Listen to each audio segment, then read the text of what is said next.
Hello everyone. So we've added the player's push button over here to our circuit, and of course we got our reset button, and if I enable the clock, our lights are going to start blinking away, and that's all fine and dandy. But if we want to make stuff more interesting, we're going to have to add some intelligence to the circuit. Now the simplest way would be to use a microcontroller, but the goal is not to do that for this project, and so we're gonna have to use a finite state machine. And so for our mini circuit, for the mini LED game, let's try to have something where I want to make a little game where the green lights blink consecutively, but only the green light, and when the player hits the push button, it jumps off to the red lights, and the red lights start blinking sequentially. And when the player hits a push button again, it's going to go to the blue lights. And then for a fourth time, when the button is hit, the blue light is going to pause at wherever the player hit the button and stay lit. And so that's going to be the game. So let's see how we could actually implement this in a finite state machine. Turn off this power. Okay, so first, let's think about our control signals. We have what I call the green enable. And if you recall, this is going to be the enable for the green decoder. And if you recall, the decoders, they had 3 enable buttons, 2 low enables and 1 high. So since we only need 1, I'm just going to put these 2, tie them low automatically, and this G1 will be our green enable. And of course, for the other 2 decoders, we're going to have a red enable and a blue enable. The other 2 control signals are going to be the clock enable and the clock reset. And if we come here, our clock enable was both TE and PE, so we could just choose one of them since both of them have to be high as our clock enable. And for our reset, if you recall, we have already used the master reset pin to reset all our chips, and I want to keep that for that function. But they do, for the 161 and 163, they do have this this SPE pin right here. And if you remember, that loads up the values in P0, 1, 2, and 3 into our outputs. And if basically P0, 1, 2, and 3 are all tied to ground, then this kind of acts like a second reset. So every time this pin goes low, well, it's going to reset our outputs back to 0. And so that's why I kind of put in brackets the load, because it's going to be that load pin we're going to use as our clock reset. And of course, the input is just a single one, the player's push button. And so let's go over the different states of our finite state machine. So first, it's going to be the green state, in which only the green LEDs are flashing sequentially. Now, if the player doesn't hit the push button, we stay at that green state, and that's what this little PB equals 0, and a kind of an arrow just swinging right back to the green balloon over here. Now, if the player does hit the push button, we move over to the red state, and it's the same affair. And then the blue state, and of course we go right to the end. And then when the player hits the push button at the end, it's going to well, it's not going to do anything, because at the end you're finished. So you're just going to be stuck there at the end until you hit the reset button. But you notice I haven't included the reset button or the clock signal, because that's going to be actually outside of the finite state machine logic itself. So we can call our states green, red, blue, and end, and that's fine. But in the computer language, that won't do, and it's going to have to be much more simple. And so we'll just number it state 0, 1, 2, and 3. And so we're going to have a total of 4 states from 0 to 3. And so it's only going to take 2 bits to represent all 4 states. And so here are the 4 states that we have. Okay, so now we have to make ourselves a truth table of our finite state machine.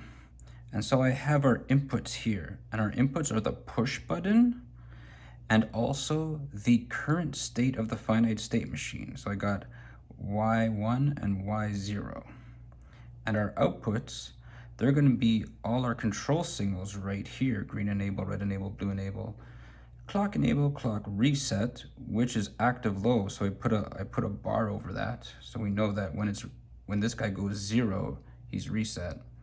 And also the output is going to be the next state, right? So the machine just keeps moving from state to state to state.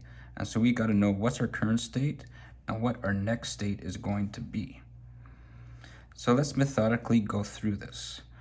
And let's start off when, the push button is not being pushed. So we put a 0, and we're in that first state, or state 0, the green state. And so in that case, the green enable is going to have to be on, and the red enable off, the blue enable off. We're going to want our clock to be moving, of course, so that's going to be on. And we're not going to want to reset the clock. And so that's going to be a 1, because again, that's the active low. If we wanted to reset, it would be a 0. And in this case, our next state is going to be the green state, because the player hasn't pushed a button. If we look here, we just stay in that green state. So the next state is 0, 0, state 0. Okay, so let's check out our second possible state. So we keep the push button 0, and this will be 0, 1, so the red state. And in this state, well, the green enable, we don't want that. We want the red to be enabled, the blue light's off, the clock, of course, has to keep going. We don't want to reset. And our next state, since, of course, the push button has not been pushed, we stay at state red. Well, 0 and 1. Moving along, no push button, but we're going to be in the red state now. So state 1, 0. The green enable 0, and the blue state. My bad. Did I say red? I meant the blue state, of course. The red is going to be 0, and the blue light is going to be on. The clock, of course, is going to be running. We're not going to reset the clock, and we're going to stay in that blue state because push button is still 0. So that should be 1, 0.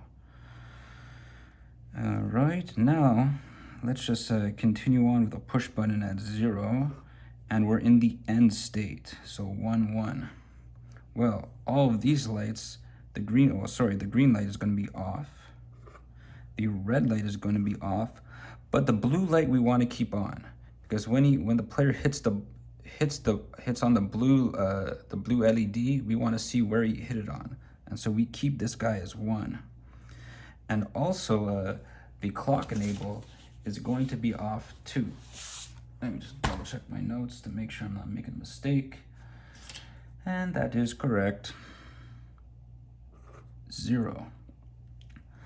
So the clock, so this is when we want the clock to stop. We've reached the end. We don't want it to keep counting, and we want to see on what LED he hit it on. And of course, this clock reset, well, we don't need to reset it. Keep that guy off. And the next state is going to stay at the end state, because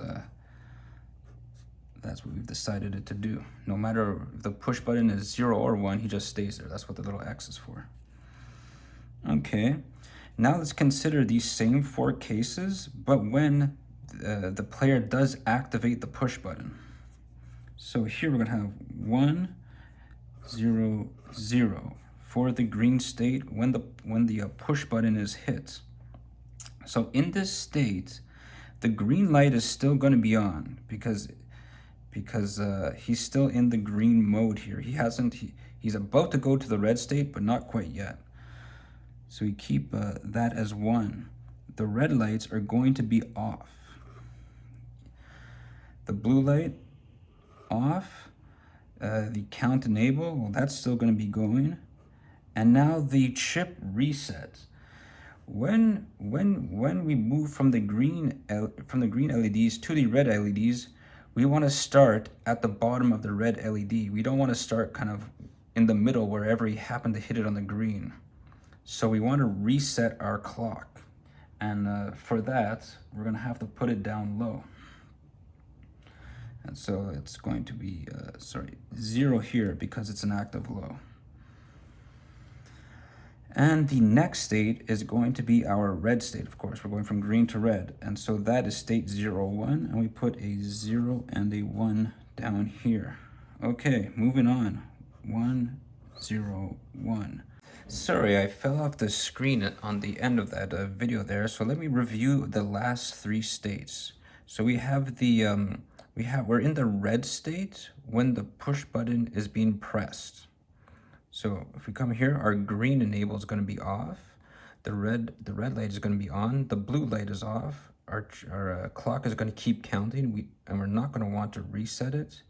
And the next state is going to be the blue state. So 1, 0. So now in the blue state, when the push button is hit, so the green light off, the red light off, the blue light on, and here the clock is going to be, sorry, not the clock, the counter is going to be off. Because on that final blue state, when the player hits the push button, we want to see on what LED he pushed it on. And so once it pushes down, we don't want our clock to keep counting it and moving the lights. So this way it goes off.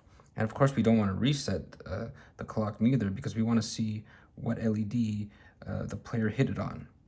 And so so no reset, we put a 1. And the next state is going to be our end state, 1, 1. And in the end state, when the push button is hit, it's actually going to be the exact same as when the push button is not hit. Because here we got the push button as X. And so basically the green and red lights are off. The blue light we keep on. The clock is not running, or the counter is not running. We don't reset the counting, and we stay in that end state. And so that's the truth table for our finite state machine. So we're going to have a total of 8 possible. I mean, there's 4 states, but there's with the push button on or off, so it kind of makes it like sort of 8 states in a way. So let's see how we actually implement this on a breadboard. Okay, so I've drawn out a diagram of how our finite state machine is going to be set up. And so I have 2 blocks here. The first one is our logic block. And it's going to take in 3 inputs, and it's going to put out these, 7 outputs here. And basically this logic block is going to implement the truth table we just wrote up. So kind of right over here. And essentially, anytime that, whatever inputs come in here, our 3 inputs, we have to devise some logic such that the outputs equal these here in our truth table. Okay, so that's what the logic block does up at the top here. Now let's kind of see how it works. Let's check out the second block. And the second block is a register. And basically a register is just a bunch of D flip-flops kind of stacked together, and they're running off the same clock.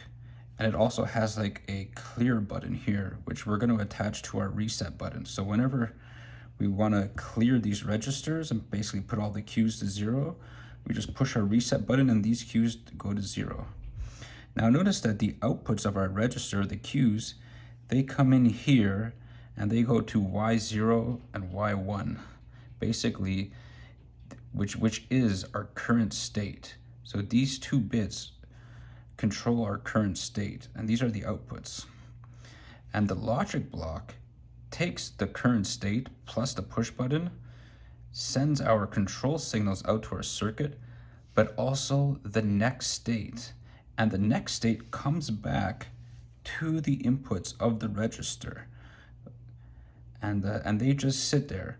And so that way, kind of on the next clock pulse, the next state gets loaded into the queues, and that becomes the current state. Okay, so let's kind of see how it might work. So let's say we want to start off, we hit the reset button. These are zeros, so zeros are coming in here, and the push button isn't being pushed. So we're at kind of our first state, the green state, with the push button not being pushed. And so basically that means the green lights have to be enabled, and basically all these come out to our green state. And our next state is also going to be the green state too, because that's what our truth table says. If this isn't being pushed, then our green state stays in the green state. And so on the next clock pulse, well, the two zeros that represent our green state get loaded into the queues, and that just comes right back up here, and it outputs the same thing because we already had two zeros in there. But now let's say the push button is pressed. Well, then our next state is going to be the red one, and it's going to be loaded into here at the inputs of our register. And so this way, on the next clock pulse, basically the output will be the red state, and of course this logic block will change our outputs so that our circuit is in the red state. So that's how it continues. Depending on whether the push button is pressed and what's our current state, this logic block is going to set out the outputs that are going to go to our circuit here, these 5, and ensure that our circuit is basically has the right inputs, has the right control signals enabled. And this register here, all that does is set up the next state. So you kind of see the next state comes to the input, and the current state is at the output. And that's kind of how it works. So we got the truth table for our finite state machine, but now we have to bring it to life on a breadboard. And the logic is going to be implemented just with AND gates and OR gates and NOT gates. And so generally, computers are really good at this stuff, and there's actually just an excellent website called Circuitverse, and it's like super user friendly. It's very simple to use. There's no tough learning curve, and basically what you could do is you could enter in like your truth table here, and it'll just spit out a circuit for you. And it also allows you to build like kind of simple little logic circuits and see how they function and if they work. Very useful and very easy to use. So I'll go through this the truth table here and figure out what the old-fashioned way, what gates we need to implement this. Now, by all means, just if you can't bear it, fast forward right to the end, and you'll see the circuit right there. Okay, so let's start off with the green enable.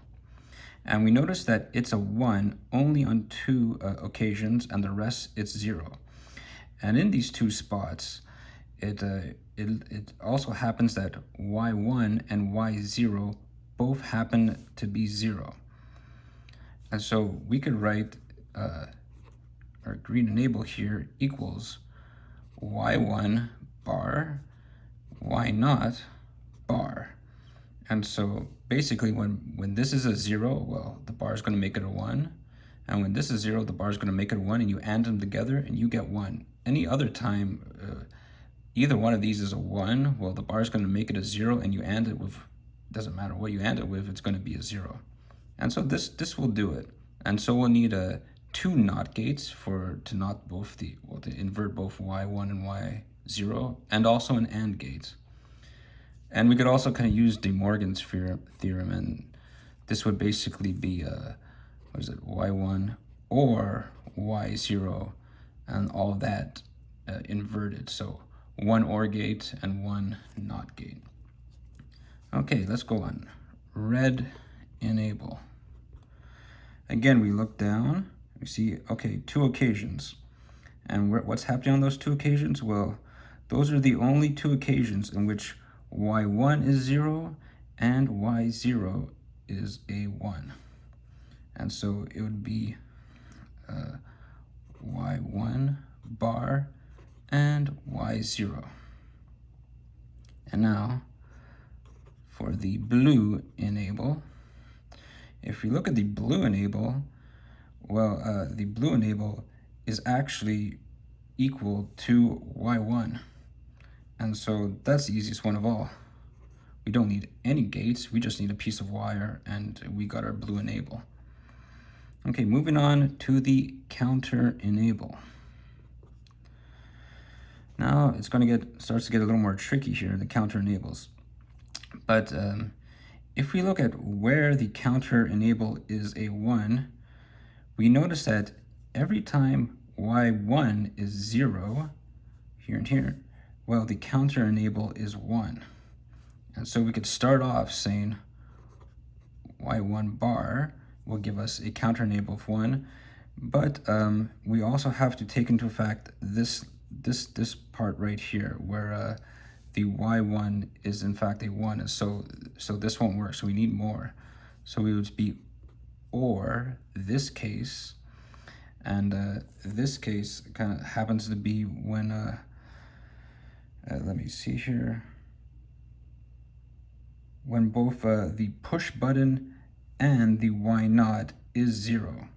So when both of these are 0, we get a 1, and that also happens in the top case here, and that's also a 1. So that will work. Push button 0, and you AND it with the y0. That's also inverted. Okay. To the counter reset here. If we look at when this guy is a 1, we can see right off the bat that all these 1s happened when the push button is a 0. So we could start off saying push button bar, or the other cases, the 2 at the bottom here. And this happens when just when y1 is a 1. So when y1's 1, you get a 1 here, and when y1 is a 1 up here, well, it also happens that that's a 1, and so that works. Or y1. And now to capital y1. Okay, if we look at the large y1, he is actually very similar to little y1. And if he follows him all the way, except for this one area here. And so we could say that capital Y1 equals the little y1, or this last case over here when it's not a 1. Oh, sorry, right up here when it's not a 1. And this happens when both the push button and the y0 is equal to 1. And this happens in 2 occasions, here and down here. And in both of those occasions, our capital Y1 is a 1. So we go or, push button, and Y0. And finally to our capital Y0. Now in this case, yeah, this one is a little more tricky, and we have to, we don't have to, but one way to do it, and that I like doing it, is I look for kind of like the exclusive or, an exclusive or type of symmetry. It's not symmetry, logic. How this function works is basically, if your 2 inputs are the same, basically 2 zeros or 2 1s, then the output is 0. But if the 2 inputs are different, then the output is a 1. And so for the y0, the capital Y0, let's look at the push button and the little y0. Okay, so we look here, 0, 0, they're the same, 0. 0, 1, different, 1. Same, 0, different, 1, different, a 1, same, 0, different, a 1, same, 1. So it's almost, the first 7 cases are actually the exclusive OR, except for this last one. So we could start off by saying push button, exclusive OR with the little why not, or the last case down here. And the last case is when all 3 of these are 1. But we don't need to really use all 3. We could actually just use y1 and y not, because if we look up here, in that case, he's also a 1 there, and so that's good enough. So plus y1 and little y0. And so now we have now we know what gates we need to use in order to get our outputs. And how this looks like is a right here. And let me zoom out a bit.